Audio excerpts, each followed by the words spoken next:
welcome to Level with Emily Reese. This is music by Kole Hicks for League of Legends.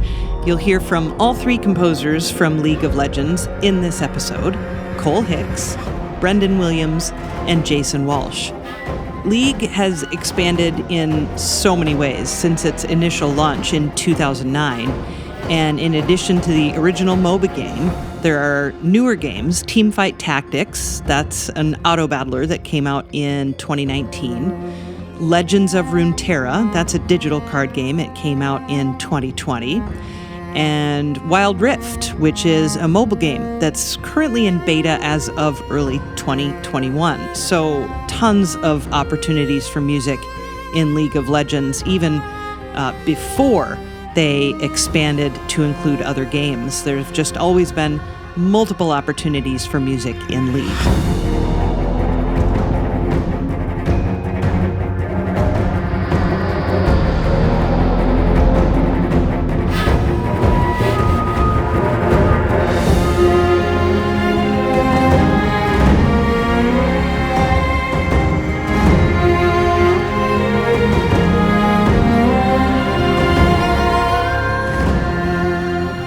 This is Kole, by the way, and yeah, we do have a lot of music that exists in the game, but we have a lot of experiences, musical experiences outside of the game too. And I think that a lot of this was created pretty early on. Some really unique explorations, like login screens.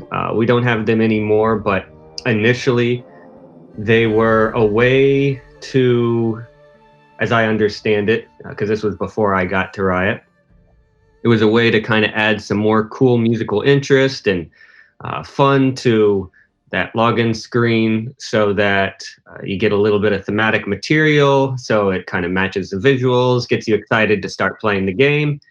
And then from that, it evolved a whole bunch because people started really enjoying the music from that, and we started to do more and more of it, and for individual champions, for different skin lines and things like that. And eventually there was an exploration in music video, which was, I believe the first one was Jinx. That was the first music video that they had all tried out. Okay. And it ended up doing quite well, and players really responded well to it.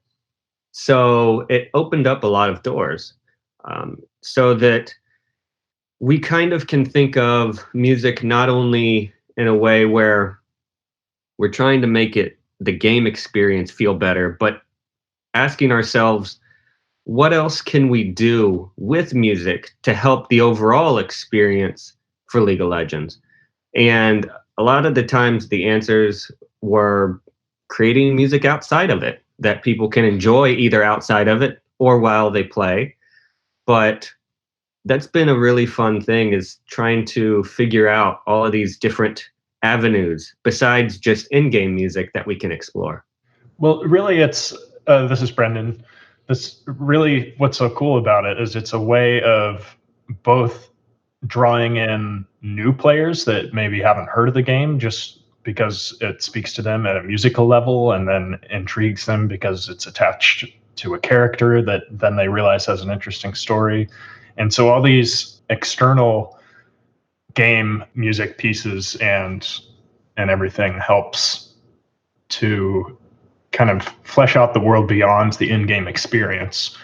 Yeah, and I mean, in that regard too, there must be just so much freedom in that feeling, because as you were saying, Kole, there's music videos, you have music for skins, and you have music for champions. There's just all these different needs for music in the League world, and I mean that must be just kind of cool. But yet you're all writing for the same thing in the end, right? This is Kole. Yeah, correct. We're all writing essentially for the same world, the same game. So there is a certain amount of cohesiveness we try to keep. This is something we actually all talk about pretty frequently, is how we can have things connect to the world and what we've done before, but also allow us to push forward and explore things that maybe we haven't done before as well. Yeah, and I think about the kind of spin-off projects like Jason, you've written the music for Teamfight Tactics Fates, is that correct? This is Jason. Yeah, that's correct. Yeah, that was like a fairly new avenue for us too to kind of go. I mean, we had like the galaxies before as one of the themes, and so this is kind of just like a new extension on that TFT stuff. And so we're always coming up with new ways to try to make space or add lore and value to kind of the worlds we're building.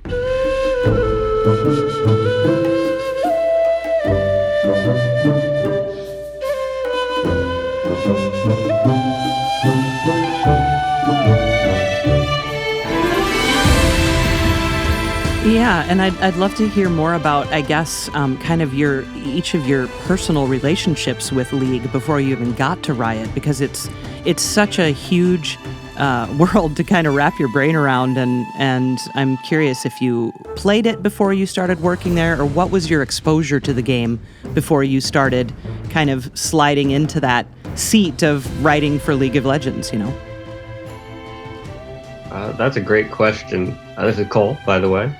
And my first experience with League of Legends was through some of my friends who had played, and they've been trying to convince me to play for a long time, and I'd just been kind of busy with some other stuff, and I didn't end up playing it for a while, but they showed me some of the music and the music videos, like Jinx and everything, and I thought that was really, really cool, because here's a game studio that is doing certain things that I wasn't really expecting them to explore. And it's outside of game content as well. And that was really, really cool to me and got me interested a little bit more in possibly playing it.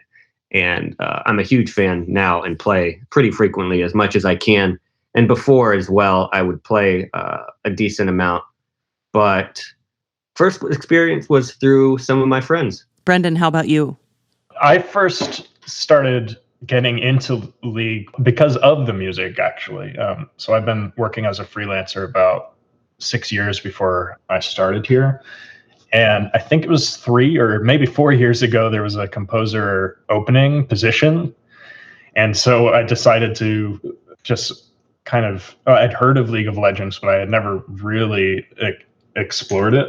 And so I just started listening to the music, and what blew my mind was the number of genres the composers wrote in, and how top tier the work was in like every genre, which can be really difficult to do. A lot of times composers for games really excel at maybe orchestral music, but if you were to have them do a pop song or a metal song or something, it wouldn't sound maybe quite at the same level. And I just noticed when I was discovering Riot Games and League of Legends, just how they explored so many different styles, and everything was so well done.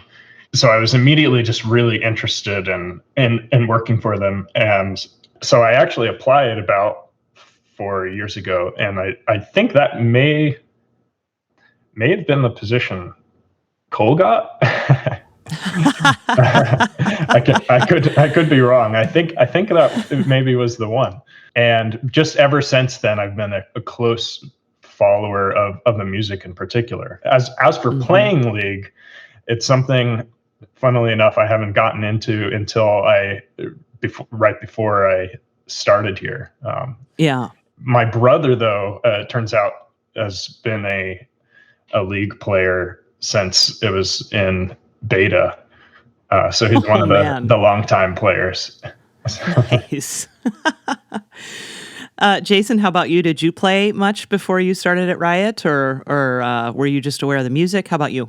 So yeah, my first experience with League was probably like late 2009, but I had played some like MOBA genre games earlier. I played like the original Warcraft mods a bit, and my close group of friends, we actually, when this genre kind of became standalone games, played Heroes of New Earth a good bit for a couple years, but I never really totally got on the League bandwagon, just because by the time it started, picking up in popularity, I was in college and kind of focusing on other things. But as I got into actually working in the video game industry as a sound designer, I was doing work for Riot, working on some champion skins externally.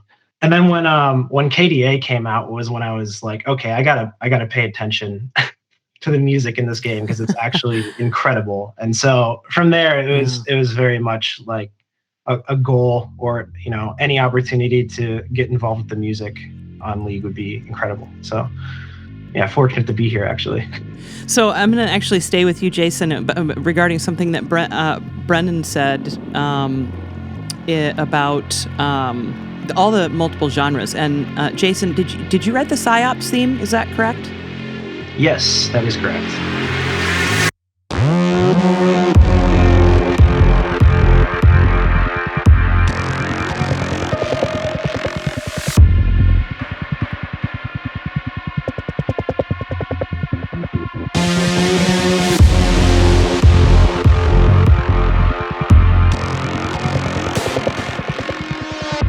So you write the PsyOps theme, which is this heavy, chill electronica that I love, but then the teamfight tactics music is like the opposite, right?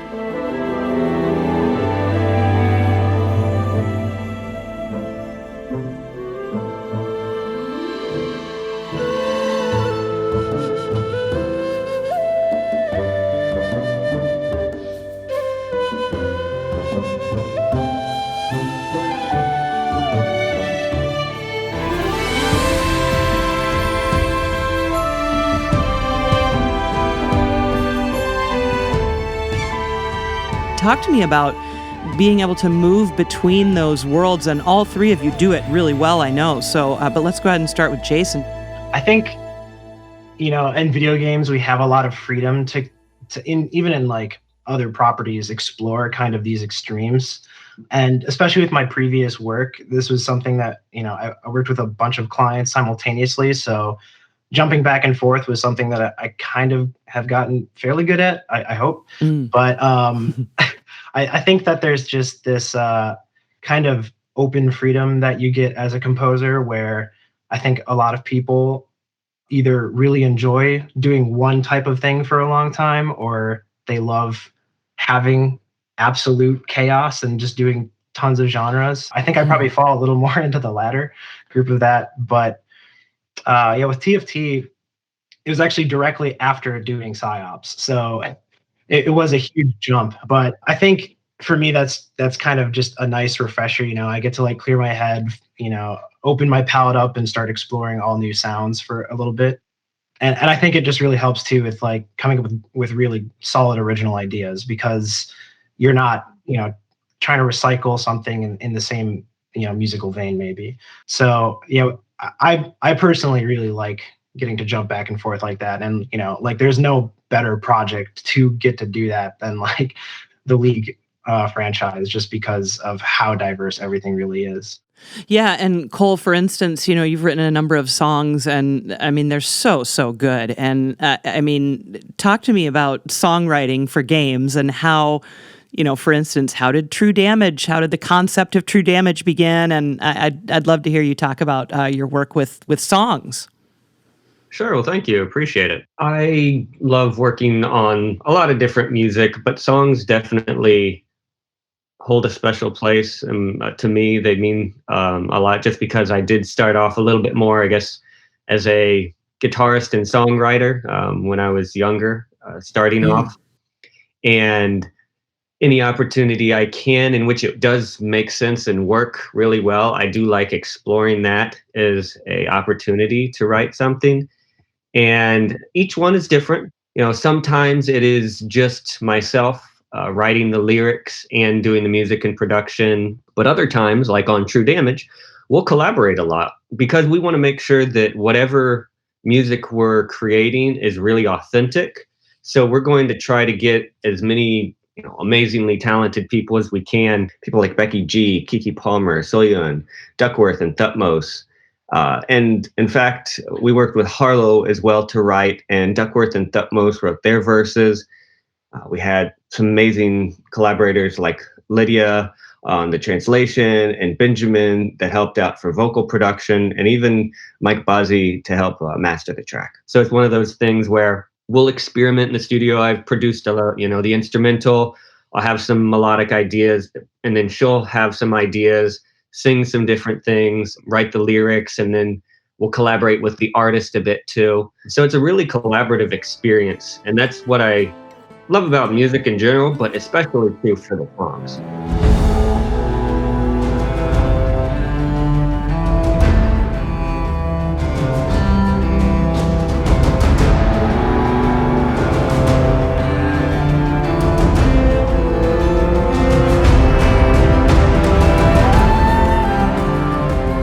I want to come back to those in just a minute, but I definitely want to get Brendon in here too on this whole concept of going back and forth, because I know, Brendon, you're quite the little metalhead, aren't you? Yet, again, just obviously clearly adept at writing in so many different styles. So talk to me about what it's like for you to kind of go back and forth on stuff like that. Well, for me, it's always been like a big part of how I experience music in general. Going back into early high school, where like I had a metal band with some friends, but then I was also in concert band and played in jazz band at school, and being able to explore different ways to express yourself through music has always just been one of the most exciting parts about music to me. So over time, that just got more and more exaggerated, where, simultaneously I was getting really into technical death metal while also getting really into Brazilian music and like studying with Brazilian experts at those styles. And then like over time, just gone through different phases, getting into different types of things. So for one, becoming a media composer initially was just a natural fit for me, because like Jason was saying earlier, a lot of times that's just how it is. You're working for multiple clients doing totally different things at the same time. But yeah, then that's what's really cool about now being here with Riot, is that's, even though we're working on one game most of the time, we are constantly jumping between different musical approaches. And Brendon, you're doing the music for Wild Rift. So tell us what Wild Rift is, because this is very cool. And I'd love to hear you talk about adapting the music for mobile. So yeah. Yeah, so that was my first task joining here, which is quite a big responsibility. And so for anyone who hasn't heard of it or doesn't know, Wild Rift is essentially the mobile version of League of Legends. That said, it's not just a port. It has to be totally reimagined to work in that format, and thinking about how people on the go will play the game. So it's like quicker to play a full game, and certain things function a little differently. Some things are simplified. Some things are just adapted because it works better playing with your hands a certain way. And then that also kind of applies for music, is where the music for the current music that's in game for League of Legends now was written, I think, maybe 6 years ago, maybe 5 years ago, something like that. So obviously, because so many people have been playing for so long, it needed to feel really similar. And we want those longtime League players to pick up and play a game of Wild Rift and feel right at home. But at the same time, it does kind of need to have some new, fresh takes of certain things, and there's room to reimagine and try some new things. So yeah, it was a fun challenge, and right now many people are already playing it because it's available in open beta in Southeast Asia, the Americas, Europe, and the Middle East.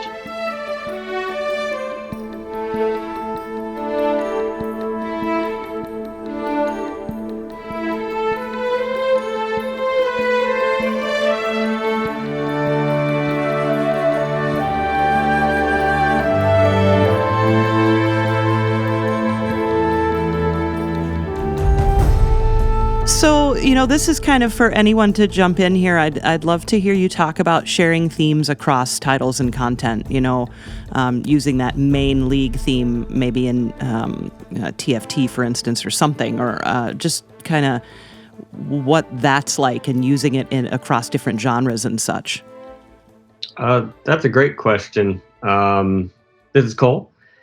And actually, off of the TFT thing you had mentioned, that's a great example to talk about. So when we had initially written the music for TFT, we had an opportunity to take that TFT theme and reimagine it in kind of this big band style. And we worked with Rob Scher on that. And it really turned out into being something that was quite unique, where he had a lot of great ideas. And then at the very end, you get that full TFT theme that you would hear at the beginning of the game. Yeah, this is Jason. I can actually, add on to what Kole is saying a bit.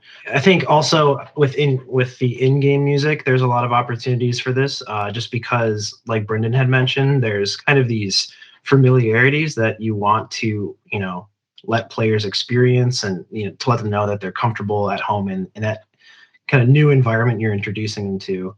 So it's striking a balance in a lot of ways, and especially when you think of in-game music, there's multiple assets that make up that musical journey throughout the gameplay. And with TFT especially, there's really clear phases, like when you're at the carousel at the beginning, there's a theme that plays that is kind of the introduction to that entire game for the players. And so, keeping that memorable, really, really clear and upfront is a big part of, especially when you're writing a new variation of that theme, to make sure that still sits there. And actually Kole provided some pretty cool insights and documentation on, how the TFT music was laid out, so that a lot of that would be, that fundamental DNA of the music would still exist in whatever new stuff we write. But yeah, I think it applies all the way down the line in some of the game modes too, to having like little stingers or drum fills or kind of notification music for players to be able to quickly identify it. So I think there's a facet of striking balance in a lot of the music when we are like adapting melodies and themes to make sure it stays close enough to the original that it's recognizable, but far enough away that it's exciting and also engaging for listeners.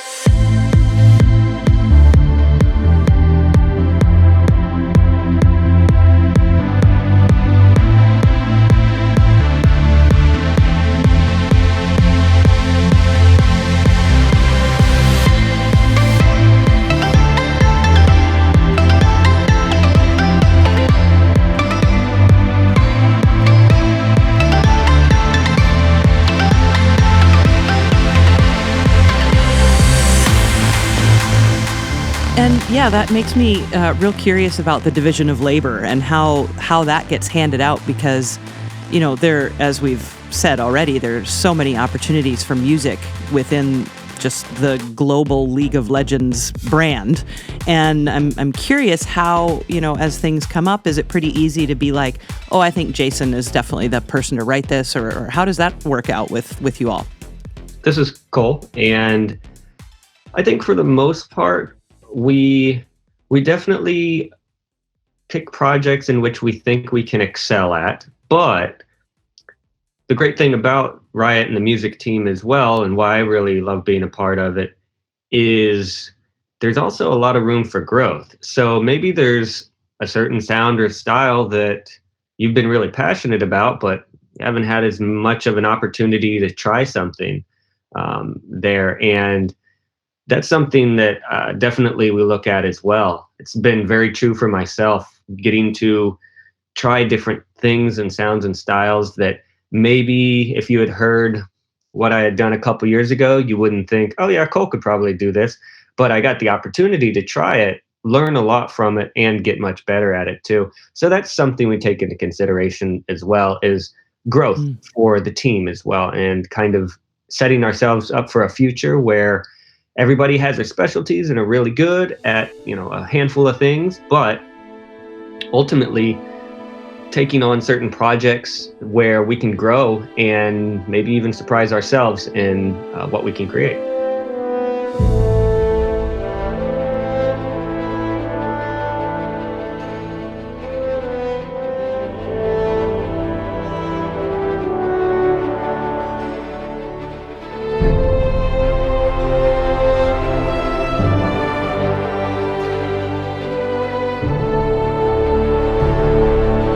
Yes, and you know, just this whole thing that I keep bringing up about opportunity. I mean, the opportunity to create music for this world is unlike anything, you know, that, I mean, I guess there are a lot of games that do have very broad brands in that way, so I don't want to overstate, but it is something that's unique, that's for sure, in the world of gaming, to have so many opportunities to attach music to content that has, you know, only a tangential relation to the gameplay itself, right? I mean, that's just such a cool thing. I just keep digging deeper and deeper into this League of Legends rat hole, and it's really amazing and fulfilling, you know, musically speaking. That's a great point. There's so many unique things that we can write for that are in game, but also outside of the game. And also, this Kole, I wanted to just reinforce what Jason said. Probably the biggest strength of our team is the fact that we are a team and give each other feedback and share things all the time. And that really, really helps increase the quality of pieces that we create. And just for me personally, I've learned a ton from everybody on the team. And it's just been very noticeable, my time prior to Riot versus time here, just how quickly I've grown just as a musician, for sure. I wouldn't, you know, want to pigeonhole anyone, but I do think that there is kind of, in general, I think there's a reliance on being like, oh, this person's very good at this thing. We should make sure they do that thing because it'll produce the best product. And I think like that's one of like the biggest differences that I've noticed with Riot in general is that they're super open to like, you know, pushing the envelope and taking some of those creative risks. And I think it's better for it. Like, you know, that having that creative freedom and that opportunity to grow is almost essential to how we work as a music team. Yeah, I just wanted to like add to what Jason was saying, and that especially if you're working as a freelancer for companies, it's like hard to get people on board with taking creative risks, like Jason was saying. But like big companies, you know, they know what's going to work and want to do what's tried and true a lot of times, even if there's a lot of freedom to explore within that. But Riot, one of the things that's just great about it being here is that they have a long history of allowing the composers to take creative risks. Because basically that was done in the earlier days, like Kole was saying, with like the Jinx music video, or when Pentakill was launched for the first time, or there are a number of other examples of that. But those things kind of paved the way to say, okay, maybe we don't understand what you're doing, but we know it pays off. So like, let's let these composers like experiment a little bit and see what comes out of it, and have room and time and space to try ideas that maybe don't work as well, so that you can come up with something that really does work before you release anything. And that all feels kind of unusual for the media composing world.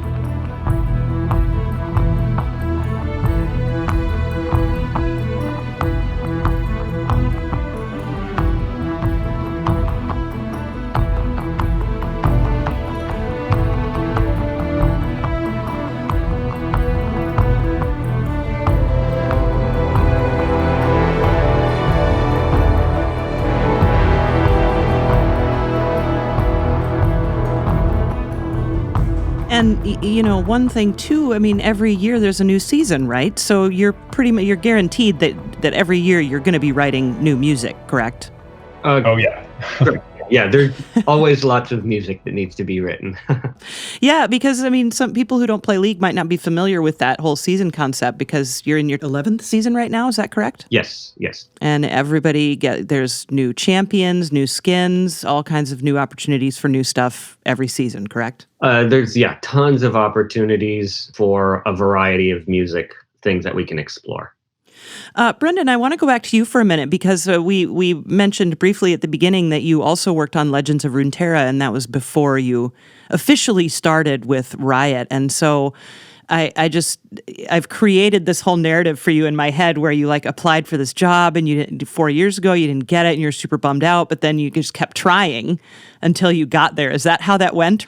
That's pretty true. So the way I ended up getting involved, interestingly enough, working as an external composer for Riot, was not because they had discovered my name when I applied the first time, or because I was like persistent about knocking on people's doors or sending emails to them. So it wasn't because of anything like that, but it's because as a freelancer, I've been really proactive about going to kind of all of the conferences and networking as much as possible. So I was based in Seattle until this year when I moved to join Riot, but I would come to Game SoundCon every year. Yeah. And so I actually got to know, over a few years, one of the previous composers here. And through that, he introduced me to another one of Riot's composers, Sebastian. And Sebastian was the lead composer on Legends of Runeterra. And he ended up reaching out to me for that because he thought I would be a good fit.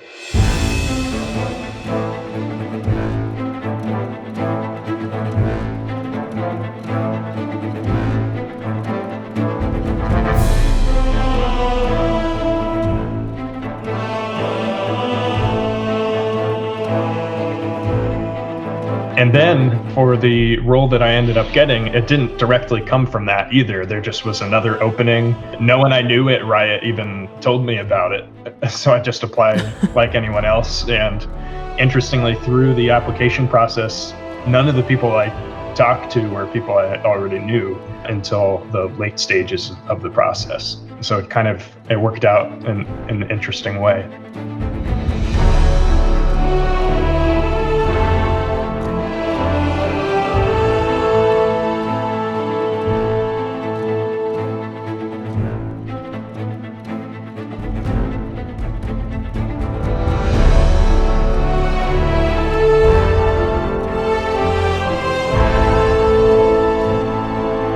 Yeah, no kidding. And both you, Brendon, and Jason starting jobs in what's a really messed up year.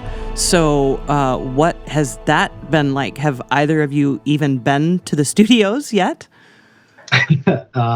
This is Jason. Yeah. The last time I was at Riot was also the first time I was at Riot, and it was for my last interview. I got to enjoy one day of lunch on the campus, and then 3 months later, I started my job from home. Wow. It's been very interesting for sure. I think at this point, Brendon and I, having been doing this for 6 months, and Brendon for longer, just as a freelancer, I think we're fortunate in our industry to be pretty well adapted to this kind of work environment. But I've been told that I'm losing a lot of the Riot team dynamic and culture, since we're not at like the super kick-ass campus we have. Right.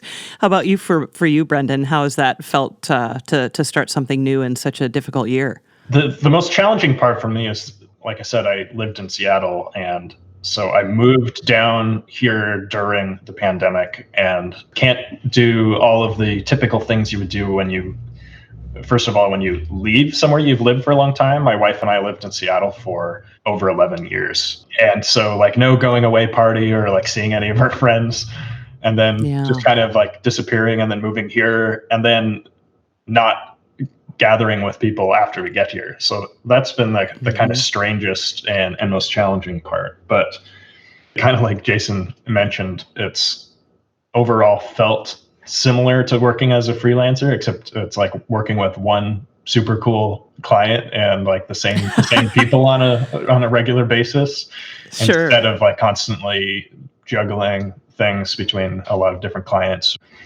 But I'm certainly missing, like Jason said too, the team dynamic. I mean, there's a lot of team dynamic, but having your room right next to someone's and being able to like physically like show each other things you're working on. And I'm looking forward to the day we get to do that.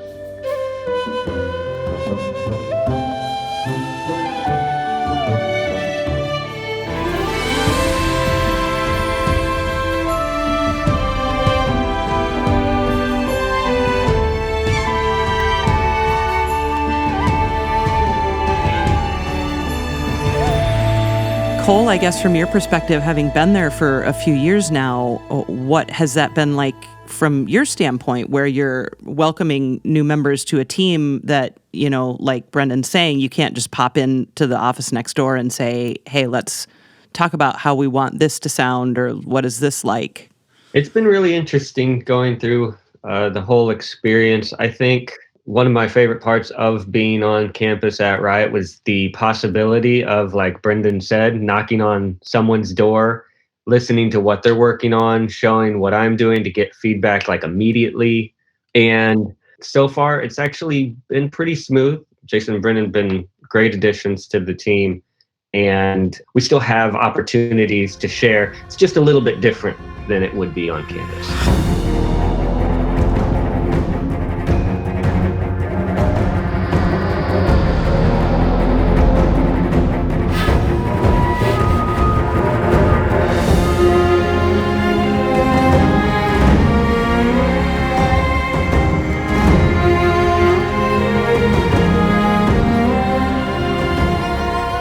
Looking ahead to what's coming down the line for all of you, you know, Wild Rift will be coming out, I'm sure.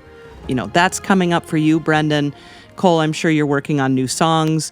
Jason, what have you got going on these days? This is Jason. So, you know, the first project I came on doing was the PsyOps skin line. And I think the skin line is kind of a reintroduction of, it's a new concept, but it's kind of a reintroduction of some of the other things musically that we've shifted from. And so I anticipate that there will be a lot more of skin line themes and stuff coming in the future as well. And yeah, I guess round robin, Brendon, what have you been up to most recently, other than Wild Rift? Yeah, like Jason, I'm trying to figure out what we can or can't talk about. But one thing I've done a bit of since I've been here is also outsourcing management. There's so much music that is needed that we don't write all of the music for everything. So I've done that for a handful of things already, one of which was a new champion called Samira, and that was an external composer named Andrea Bellucci who worked on that. And so that was a new and fun experience for me, being an in-house composer, where I got to conceptualize what I thought the music should be and then communicate that to the composer and help guide through the process and get the recording sessions sorted and figure out all the steps of the process to have that come to be. Speaking of which, while they were searching for the composers, like when Jason and I weren't here yet, Kole has had to do a lot of that. He's okay. He is a hard-working fellow. the amount of stuff I saw that he was working on when I started here just kind of made my jaw drop. Yeah.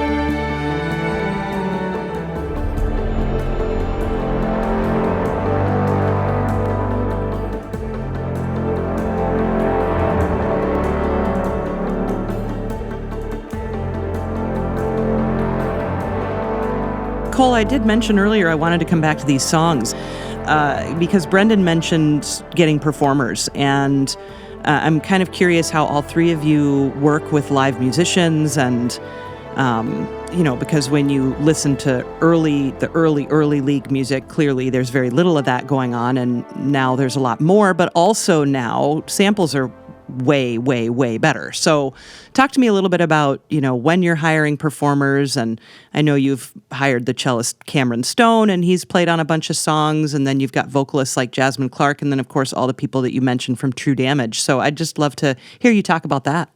Sure. As I had mentioned before, one of my favorite parts is collaborating with a whole bunch of different talented musicians and artists, and I think it depends on the project. Some may not really require working with an additional musician or a singer. Others, though, definitely need it. I am certainly on the side of the fence that kind of prefers, as much as possible, working with other musicians and really talented artists.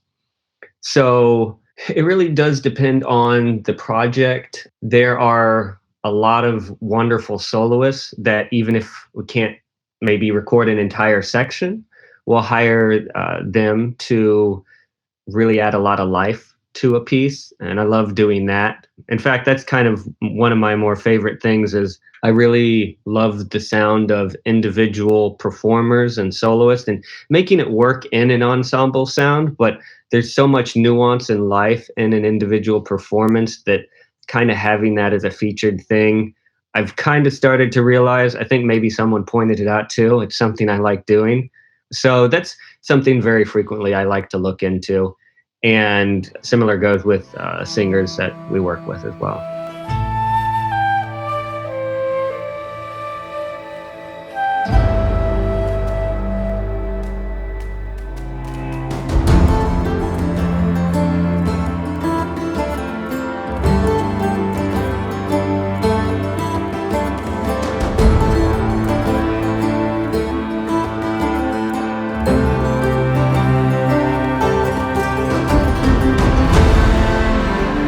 Yeah, another one of the great parts about being here is that we get those opportunities to collaborate both with like external collaborators, but also just working with live musicians and whether it's orchestra or featured soloists and anything else.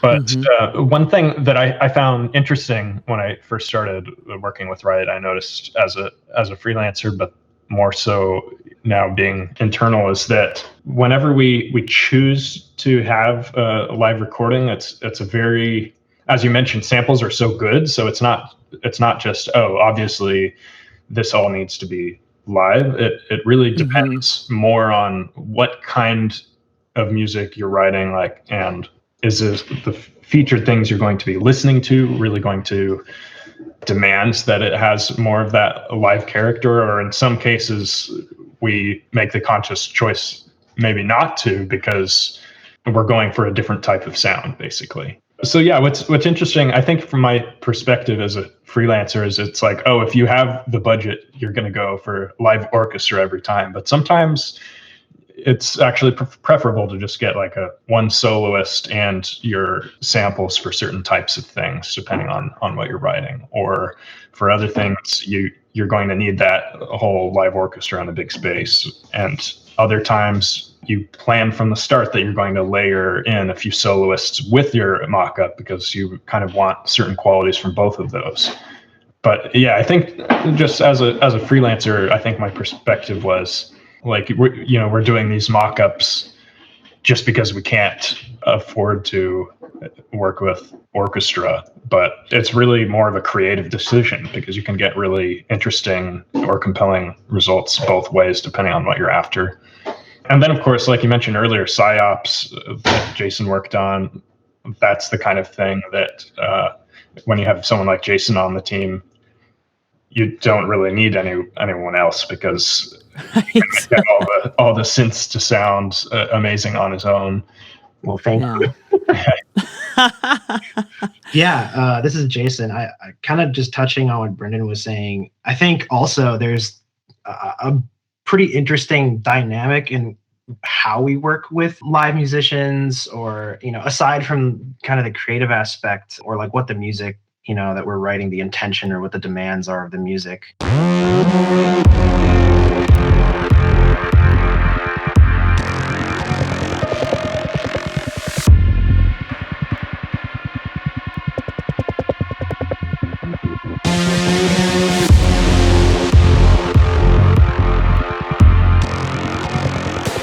I'd love to know a little more about each of your backgrounds, just briefly, if you would. Sure. Yeah, this is Kole. I had initially started off, and I still am, but started off being pretty much a rock guitarist. Led Zeppelin, that was and is my favorite band, and I tried to play as well as Jimmy Page. Didn't really get there, but still love that, and it influenced me to look into music even more. But I also had some really great opportunities to go to the Indiana University School of Music and study a bit there, which is a little bit more traditional classical conservatory, and learned a lot And that was really, really beneficial. Studied also at Musicians Institute, which was a little bit more back to my guitar roots, but a way different approach than I would have before. At Indiana, what instrument were you majoring on then? So at IU, I pretty much took just a wide variety of classes that really interested me. Classical guitar, nylon string guitar was kind of my foundation instrument, but composition was like the core. And this was before, I believe now they have a media composition program, but at the time they did not. So it was just the traditional composition more if you were going to, write something for performance in concert halls and such. And that was great. I learned a lot, and I learned a lot about different artists and composers, which opened up my mind to what music could be outside of what I had listened to it before. And it kind of evolved from there, studied more at Musicians Institute. And throughout all of this, I've always loved pretty much three things my entire life. And this is what my mom would say. She said, I'd either be playing sports, I'd be playing video games, or I'd be playing music. Those are the three things that I just always have done and kind of still do. So that's always kind of played into it. And Riot ended up being kind of the perfect fit because of our esports. It's a video game, and I'm getting to write music for it. And all of those different influences, I think, certainly help get to that point.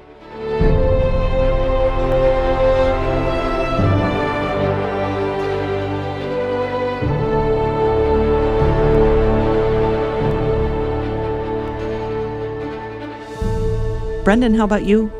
Yeah, so I alluded a little to this earlier, but when I first started really getting into music was toward the end of middle school. I started playing guitar, but then really in high school, where I was in like every possible music thing that was in my school. It was like concert band, pep band, jazz band. There was a female jazz choir that I played guitar in for, and there was also a Dixieland band that I played in. So I played saxophone and guitar depending on what I was in. Okay. And then on the side, that's when I started writing music with my first band. So then going into college, I decided to pursue composition, and I went to Cornish College of the Arts, and I really got more into the jazz side of things. And like for my senior project, I did big band music. Nice. Kind of more modern fusion-y big band stuff. And yeah, I got really into fusion. And toward the end of college, I started getting back into metal because I kind of stopped that. And I started a band called A Sense of Gravity. And then after that, I had a year in between college and then my master's where I was doing a non-music job. And I realized I'd learned all these skills, and I'd learned a lot about composing, but I had no idea how to make a living. And so and I was like, well, what am I interested in? Because I was so focused on just being, a good composer that I hadn't really thought about what I should be writing for. Like who would pay me to write music that I would enjoy? And I'm like, well, I've always loved film and game music, but I'd never looked into those worlds at all. And I was very much a notation composer at the time. So then I decided to go back to school, and I went to the Seattle Film Institute's Pacific Northwest Film Scoring Program and got a master's degree in film scoring. So from there, I started working as a freelancer right away, or trying, and it gradually started working out. And I pretty quickly started focusing more on games. And it just turned out Seattle was a good place to be for that for me.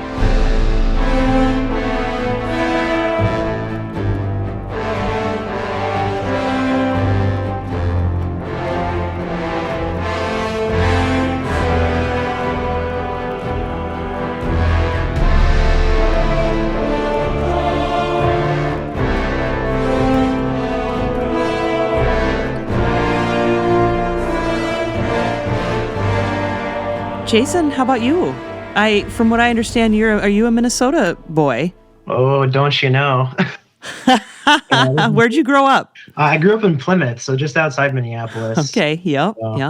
Yeah, I grew up listening to Jazz 88 in my dad's car all the time. Are you serious? Yeah, and he would only listen to jazz, and my mom would only listen to classical. Oh, how funny. So yeah, I grew up in that ecosystem. My whole life, pretty much music focused in a lot of ways.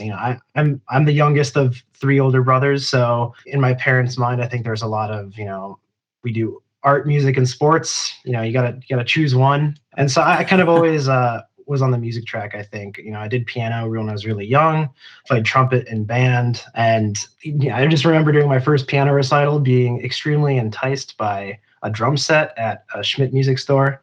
As soon as I was allowed to play drums, I switched over to playing drums because my parents said that I'd be a very loud and obnoxious child. But yeah, I kind of did the whole gambit. I was in band, choir, did the Armstrong Chamber Singers thing. And in high school, I started getting really into playing in bands. I think like most adolescent composers these days. So I also had my huge metal phase. I'm definitely still metal phase. It never went away, but he just got an 8-string guitar, so it's making a comeback. Nice. Yeah, exactly. Always room to gent. But yeah, I played drums in like a lot of bands, try to get that stuff off the ground. And, the Minnesota music scene was always kind of interesting. It seemed super metal for a while, and it was super pop for a while. So I ended up kind of trying to find ways to get our music out there, and it got me a lot more into the recording arts of everything. And I ended up going to Berklee College of Music for my principal instrument was voice, but I went there solely to become like a producer or like a mix engineer or whatever I can do this kind of idealized thing as like an 18-year-old, not really understanding how the industry worked. As soon as I finished that degree, I kind of on a whim moved out to LA, and I was doing a lot of work with some friends and artists initially, doing a lot of mix work and kind of helping produce their EPs and albums. And that slowly transformed into me just working in some different mediums. I always kind of prided myself on having like an ear to do sound alike-ish work, or being flexible and trying to mimic other styles. And so that kind of led me down the rabbit hole of film and film music and cinematic music. And kind of after my educational phase, I had a lot of free time to get back into video games, and kind of realized that there's just a ton of incredible music in video games, and found my way into the video game industry by means of kind of being a sound designer. It's kind of just been this really windy, interesting narrative. I wanted to be a rock star, and then I wanted to record my own music because I couldn't afford a recording studio, and then I went to school for it, and then I ended up becoming a composer instead of a producer, like all over the place. But being in LA, I definitely miss the winter. You lie. No, I don't. I love snow. I will gladly take 4 seasons back, please.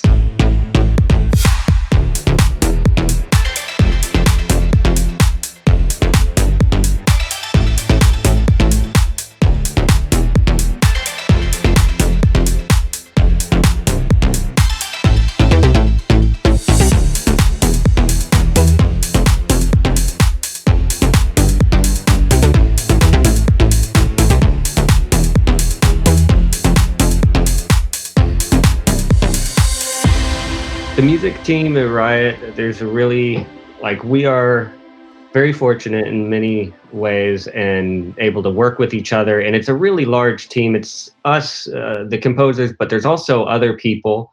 And I definitely wanted to give them a shout out to those at Riot Music Group and the other people that help us bring these projects to life.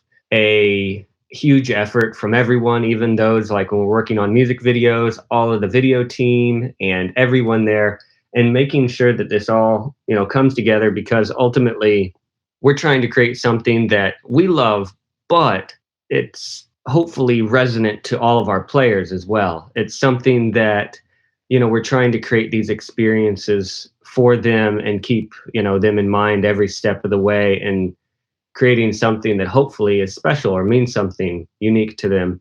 And it's just a huge collaborative process. So I wanted to give a shout out to the rest of the teams that we're fortunate to work with.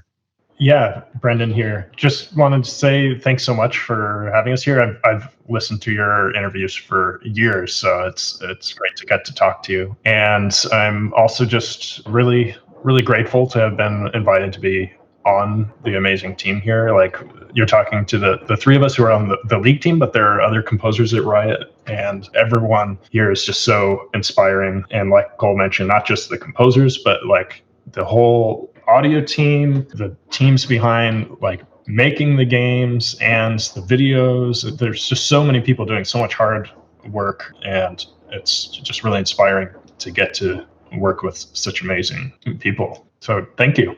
Yeah, Jason here. Yeah, thanks for having us on the show. I definitely am kind of new to this kind of interview process, so this has been fun. I actually enjoyed it quite a bit. Kind of just echoing what Kole and Brendon said, there's just a crazy amount of talent, and like, even only having been here for 6 months at this point, I've already experienced a ton of personal growth and musical experiences that I wouldn't imagine myself having. And so I can't, especially for Brendon and I think we're just super lucky to be joining Riot at this time, as they've started to kind of expand on their IP with Arcane and all these other cool things that are in the works. So I'm very excited. Just shout out to all the teams that provide incredible creative direction and art that absolutely, in the case of PsyOps, lent a ton of value to me being able to write music like that too. And there's like a bunch of crazy Easter eggs in the music. So just thanks for having us on.